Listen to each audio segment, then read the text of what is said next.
It'll do fine against Tide. I mean, Tide can get poked in lane, and he's fine with it, so it's not great for laning. But Roshan is playing the Wind Ranger. It's not like Wind is not going to farm. It will be still the mid lane, Templar Assassin. Fixing some of Amar's pool. When Amar is really comfortable and they're just kind of like jamming whatever he is doing best with at the time, then Falcons seem to dominate. DOTA2 slowed down by the blood grenade and the tree toss. Now the Shukuchi, he is dead. That's going to be first blood going over to Crit.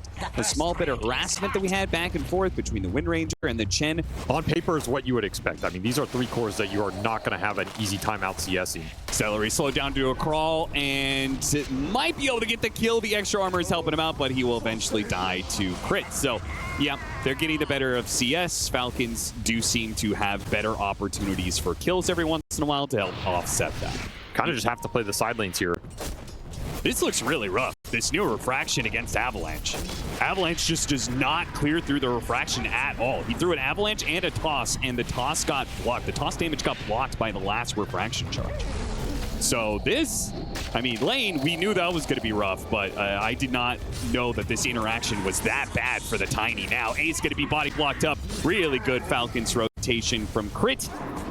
I think if you're Falcons, you really want to combine these 2 supports on one of these side lanes. Doesn't really matter which one. You have Kilted on either. Toss back, rotation from behind. Skeeter very low though. Snaking. It's a very late TP. Might still latch though. Yeah, Maureen, he can hit the Avalanche and maybe go for the toss back. Oh, Crit's also here, so this is surely a dead Tofu. I don't like this TP rotation, though. I think it should have been the Weaver, the triangle, or on this wave going in. I mean, the wave going in up here is really nice for Falcons. Yeah, the lane ward to spot Ace as he pushes forward. Tofu behind him. Cannot save him from the crash landing damage that comes out from Maureen. Man, it's so much. Quinn's going to come in with his haste rune. Snaking's already taken so much damage that he had a ton of whiffs around him. But this haste rune, it's going to be deadly. Oh my god, and Maureen just throws Skeeter in like that. He gets the kill on Tofu, but it's a sacrificial lamb surely. As look at the body blocks from Snaking, man. And again, you're rebuking this mid push from Gaimin, that they would love to fight around this TA in the traps. Celery is still going to give it to him. That's a big kill. Now they will get the return kill. Looks like a Shukuchi's coming up, but Ace is there on the other side. Oh, you take that if you're Crit. I think it's going to pay off here over the long run. Make him feel a lot better in the fights as he works towards those auras. Gaimin Gladiators. They're really reaching, trying to get some kills. Falcons seem to be very correctly positioned a lot of these situations. They're going to use the Ravage to get the kill on DOTA2. Now, Ace has used his gate. Don't think he wants to go through that one, though. He'd be surrounded by you go through it if you're Falcons. What, you don't think giving the greatest pickoff hero in the history of the game instant wave shove mechanic is good? Yeah, I mean, I think that's probably a little bit of an overtune. Ace? I think it's fine. Big trouble underneath the tier 2. Are they going to go for one more toss? They might as well. They've got the bug for the vision, and he gets flattened by the watermelon himself. Goomba stomped by Amar, and they'll just run over Tofu as well. Gaimin Gladiators. No toss back. No response whatsoever here. They wanted to give up this Roche, but they just might have to. There's no way you can blind blink this as Quinn when there's Ravage. Oh, you're really going to desperate try and portal in. Skeeter's going to try and finish it off. Ace will get the Firestorm off, but immediately be jumped and likely killed. Now, he's dead, does some decent AoE damage, but Gaimin Gladiators, they just can't take advantage of the situation.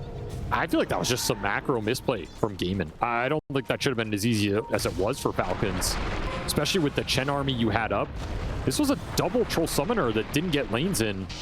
Now you're getting chased down. Nice Avalanche steal. Good use of the TA trap to slow down Amar. He's probably the biggest threat right now. Don't want to let this guy get a big Ravage, but Celery's still going to die underneath the tier 2. Again, these tosses, crash landing, doing so much. Skeeter gets a bit low. Another, oh, Tofu, good Avalanche into Shukuchi steal, and he gets himself denied on this Ancient stack, which Skeeter will promptly farm up. He's like, okay, I didn't get the hero kill, but I'll get some neutrals. He has fallen behind. Losing that Roche was a big deal. This Deso could have already been done.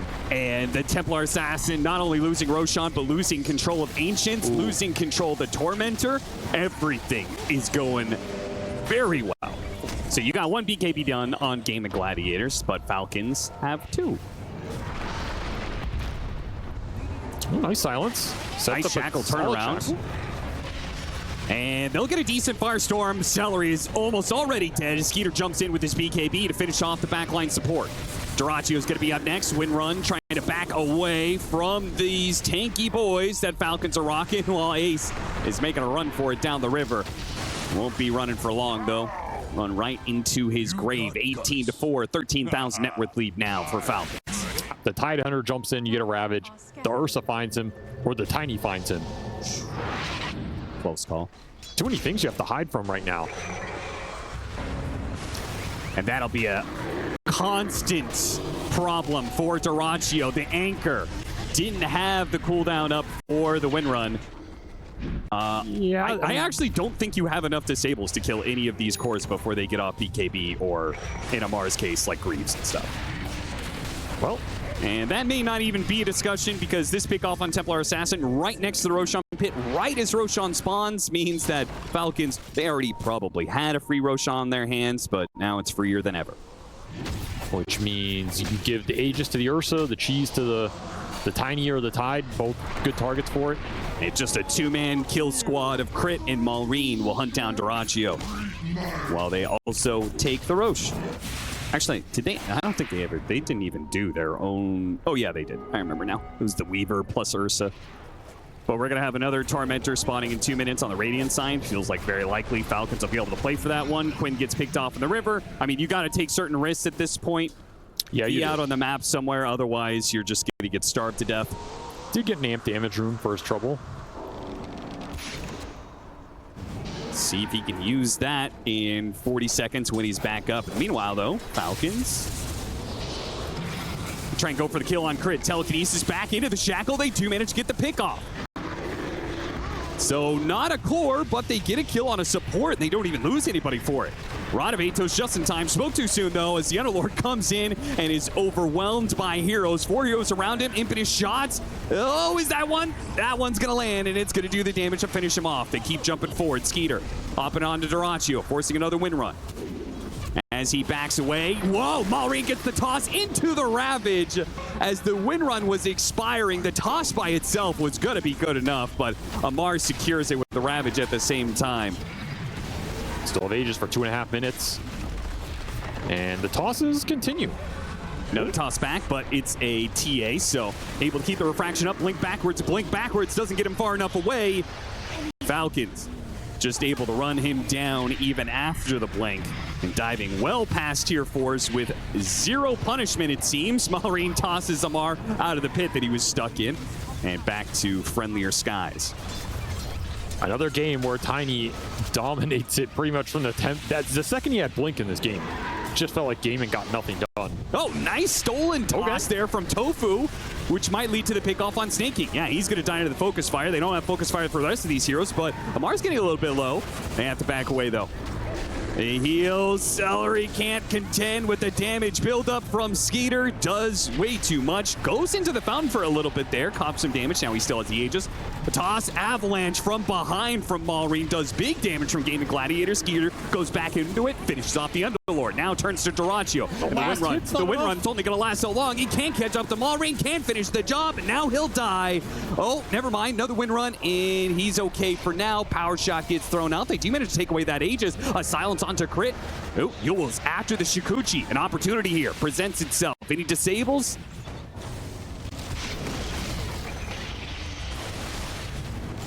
Jumping onto the Templar Assassin. That's all they need to really kill. It's the only real damage threat as Doraccio just cannot seem to do enough with the focus fires most of the time. Got to be careful with Fountain, I suppose. That's the other damage dealer. A buyback from the Templar Assassin will kick Falcons back, but hey, just going to call it Gaimin Gladiators. This game has been done and dusted for a while now. I will say, though, it is a bit different than the last game because there really were no solutions for this Tide, but this time around, the Brew can just spin him into the air, and they can ignore the Tide for the duration of the fight. It's not going to be dispelled by anything because he just cycloned up forever. I mean, the CK lane versus Tide. You're just losing in the one-on-one. It feels really bad to leave that lane. So the more work Gaimin get done here, the better it's going to set Celery up for a lot more success than that first game. And he's already mana burned these heroes out, so this lane's already secured for Doraccio. Just a matter of how much you get out of it. Staking. Oh, is the Facet going to give him enough whiffs? It will not. First blood this time around goes to Ace. the gyro particularly. You can never latch on to Skeeter in this game. You might just be able to burst him outright. Quinn dives ahead of Malrine to pick up the regen rune into the bottle. As long as he survives, getting his way back, Bushwhack will help. And now he's got the extra shield. They're going to try and punch through it anyway, though. No spells to be thrown out, just hoping the Falcons will run out of damage, and run out of damage they will. In fact, Malrine, danger of running out of health here as he dives past the tower, takes a healthy amount of damage. Another two-man Bushwhack, and Quinn is coming back in with another round of spells. Drops that Astral Step, finishes off snaking, brings Malrine low. Will not have enough to be able to kill him, but very good for Gaimin Gladiators. 3-0. Get the support advantage on the map and start to assault these towers. Yeah. Much better position than game one. I think Innates oftentimes get ignored, but I think Void Spirits is probably one of the more interesting ones, right? He's got that extra secondary bonuses, right? Which leads to magic resistance on intelligence. Skeeter barely lives there, and now they're turning around from Falcons. Going for the kill on Ace, crit. Feels like they should be able to run him down. Really good Bushwhack, though. They're getting lots of Bushwhacks from Tofu. Very value. And they don't die. In fact, Quinn is going to be able to clean up not one, but two out of this. What a nice rotation. If you're gaming, you're probably thinking about this rotation soon. Either the Chen or the CK through the gate, particularly if you're getting pressured down here, which Duracio's feeling it. Instead, he gets rotated on. Yeah, Skeeter catches him. Duracio is gonna die. Skeeter able to take that last hit, and then they'll run down Celery underneath the tower, no problem. So Falcons, once again, taking the pace away from Gaimin Gladiators by being the first to go through the gate. It is a pretty big difference this time around, right? Like, last time we had a Templar Assassin on Gaimin Gladiators. This time, Gaimin Gladiators don't actually have an ancient farming stacker. Right, too much. Quinn, the shot's coming in for the gyrocopter, will not quite land. Malrine's going to try and kill him at the crash landing, and of course it does. And then threaten taking over the triangle, which is what I was trying to get to, is the fact that Falcons really want to play off of those stacks, where Gaimin Gladiators don't need to.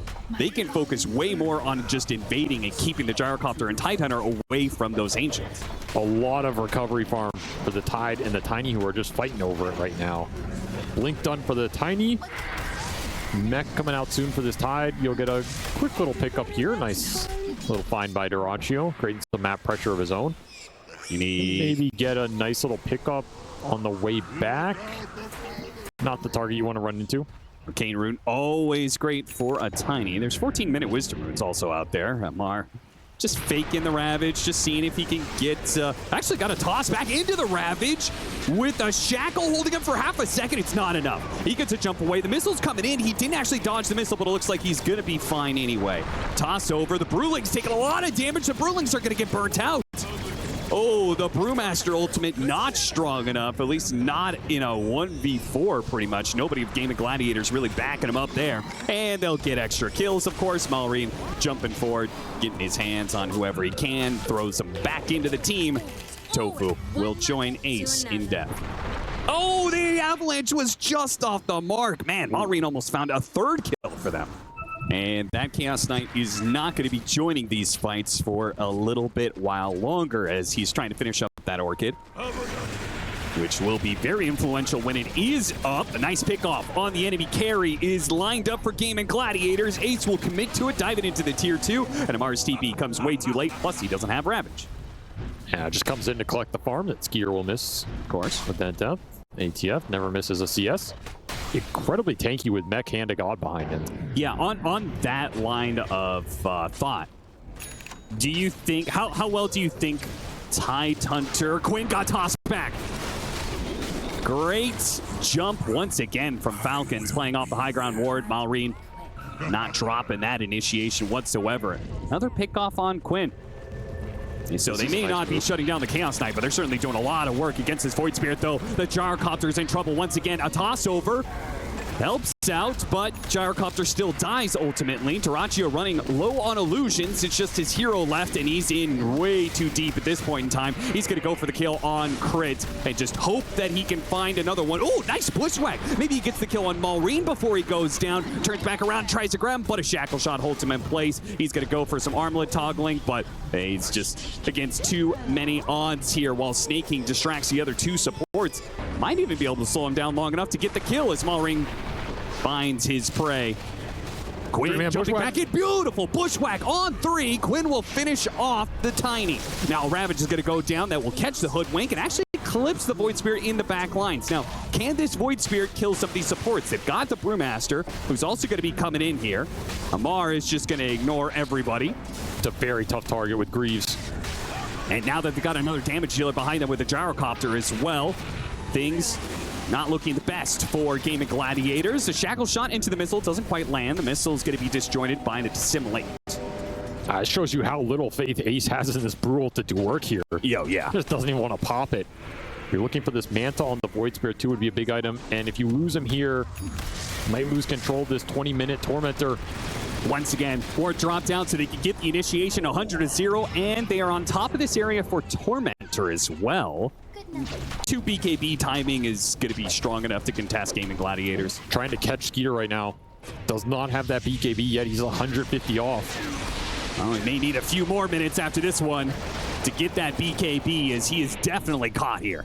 Can't TP if the Remnant doesn't go out. Yeah, exactly. Quinch is going to hold on to this one, wait for the Astral Steps to come in. Meanwhile, Falcons is trying to force things on the mid lane, go for the Chen pickoff. Skeeter trying to dodge as much as he can, but the Bushwhack will finally finish him off. And the Chen only got down to about half HP here. If anything, Gaimin Gladiators are going to be able to fight this one back, quickly killing Crit and Amar snaking. Both going to go for the TP out. The snaking will have his denied as the stuns come out from the Brewmaster. Popped his ultimate here to ensure, okay, got to make sure we don't lose this mid-fight because the top engagement is going very well for us. The buffs on this man are absolutely absurd. Falcons just trying to use the BKBs to go for it, but they're just not doing any damage like you said. They're battling into this Chaos Knight and Brewmaster, who have dropped none of their HP so far. Nice boss back, though. The Hoodwink, that's an easier pickoff. Unfortunately, couldn't quite get him, and he gets into the trees instead. Maureen stuck underneath this Remnant into disables, is going to die. And Amar, not long for this world perhaps either, as Skeeter now pops his BKB as Quinn tries to jump in, finally hitting the Ravage, throwing the damage at Quinn. He dissimulates the impetus, and they just keep on going. They just keep pushing forward. Even at half HP, they know that Falcons have been run out of damage, and that's it. Amar's just going to call it here. That was their last stand. They hit their 2 BKB timing, tried to hold, but they know Gaimin Gladiators, they know their MO at this point. Gaimin Gladiators is not going to slow down. When they hit that peak, It isn't Amar gonna go mid? Well, that is... I wonder what they're gonna do here. They don't... I've never seen them do that sort The of Q lane swapping. no longer disarms, right? It silences.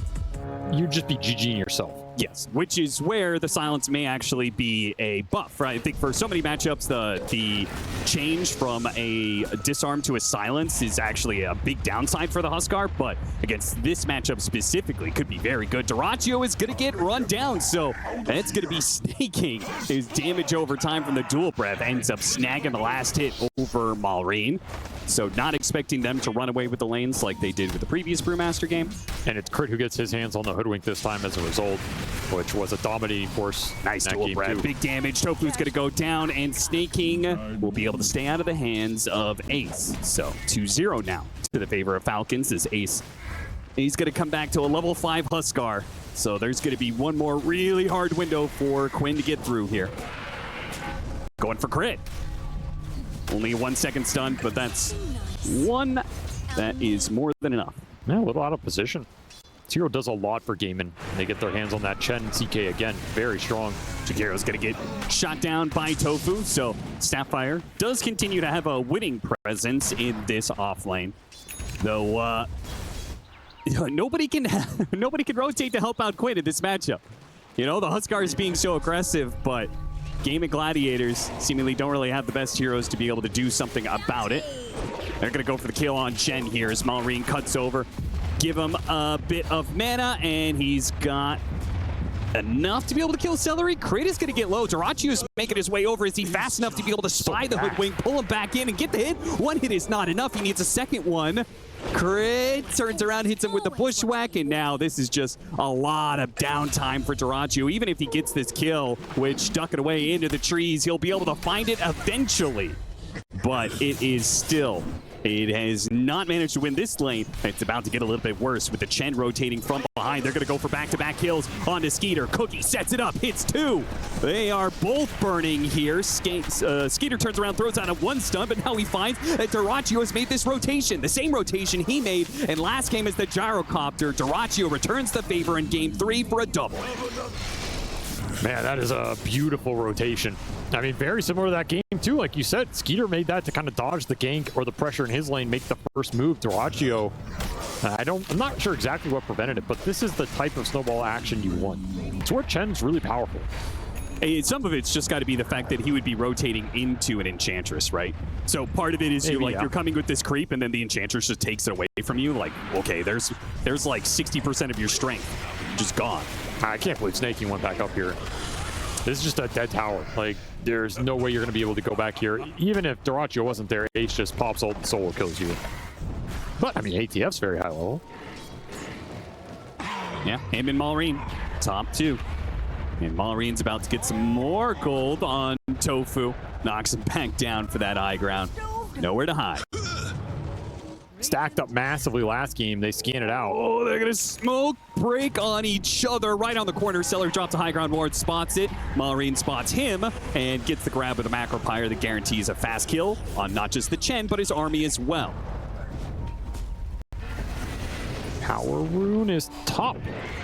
And it's going to get grabbed by Dyrachyo with a shield rune and got the Phantasm +1 with the slight. And the kiss is raining in. This is looking pretty good. Amar does manage to push back these heroes, though. That last kiss is just enough. It looks like he tried to armlet toggle or something, but Tofu gets the kill off the burning fire on the ground. Now Malrine underneath the tier 2 is going to be slighted up again. He'll be killed. What a power room pickup for Dyrachyo as his rotation allows Gaimin Gladiators to get aggressive on Falcons, and they are going to take out 4 off of this move. Should land it here. Yeah, with the Blink Dagger, it feels like this should be guaranteed with Dyrachyo. Maybe he gets off his armlet, and that'll make him a bit tankier, especially with the Chen heal coming out, but he's definitely dead. Question is, will Falcons get out? Because the smoke is coming in from behind. They're going to lead in with the kisses. They do have Primal Split as well. This is a team fight winning combination. Falcons just need to try and extract as many heroes out of this as possible, but it looks like they're going to lose 2 as Malrine has the boulder chasing him down with a Fire Panda to boot. Tries to break through the trees, but it will be to no avail. So 1 for 2 exchange off of that little move. Quinn. Oh, he is out of mana here, in trouble, and killed by Amar. Finally dies to the Huskar. That's a frustrating death for him because it's just on him. I'm not even sure if he survives. He goes to that remnant. He is slowed up. Yeah, he would have had to wait for the Huskar to hit him and then jump after back-to-back deaths. Yeah, this is... Oh. I mean, his game just got way harder. And those are big XP kills. This was not some Ember that's like level 7, never had a laning phase. He's level 11 there. Farming jungle, a lot better than we saw in game 1. Tofu having a poke here at Skeeter. Dyrachyo's going to come in and stop that TP. Skeeter's not going to be able to make it out of here. And Quinn coming in from behind to help get the Hoodwink kill is a big bonus for him as he managed to get the last hit there. This is where you're a little weak right now. I don't think you have enough punch to get through this pipe in the true 5-man with the Chen unless you can get on the Chen to start. Oh, but if they can pick off the Ember Spirit, they take that every single time. They've got him again. The slight, he's got some burn damage on him, though, and I think he kicks out, and he does. Another Skeeter huge find. Sits up on the high ground, catches Tofu. Tofu not going to be caught by that bushwhack, but Malrine and Skeeter are looking still to run this one down. But they have Dyrachyo with the Phantasm and the Primal Split ready to go. This is a fight Gaimin Gladiators are willing to take. Tofu, protected by his cores, now fires back at Skeeter with the kisses raining in. With the stone thrown at him, Skeeter, he has the full globs of fire that'll bring him down. Amar wisely pops his BKB and TPs out. A team fight that even after a pickoff on the Ember Spirit, almost a kill on the Snapfire. Like if these two cores are strong and then you have some of the AoE from the Huskar, it's... Oh, blink the wrong direction. Gonna have to charge his way to the Chen army. They've got Dyrachyo in a pretty good spot. The Lightner going out trying to stop this one. Dyrachyo maybe he's too strong though. They have to grab him with a pulverize to stop some of this. Amar goes in trying to finish him off, but this Chaos Knight is just not dying easy. With a pipe and a Crimson Guard, it all goes wrong as they all in for the Chaos Knight and they fail to get the kill. And now they'll pay the price for it as 3 members gonna get run down with the Hoodwink nowhere to run to. A 4th member added to the pile. A triple kill for Quinn as well. Yeah, Mars the only one sitting there with a BKB every single time, able to get out of fights. But keeps on losing his other 2 cores in these engagements, and this time, he's not going to be able to make it out. BKB still on cooldown. The highest farmed hero of Falcons goes down. Well, that's a BKB on the courier. Oh, the BKB is going to arrive just in time. They're just going to jump the pit. They're going to go in. Maureen, quick onslaught on through. Roshan a bit low. How do they fight this one out? He can't get anything off. They're really not getting anything off whatsoever. It's just going to be Maureen dead. Now Skeeter with the rest of his God Strength. It's just bail. He's just hoping he has the damage to finish off Roshan. It's not even close. Meanwhile, Amar's going for the kill on the Brewmaster. This guy's going to get off his ultimate. Actually, a little bit low on mana. They just call it. It's done. They're out. Falcons know they can't beat Gaimin Gladiators whenever they hit their peak, and they just concede. Wow.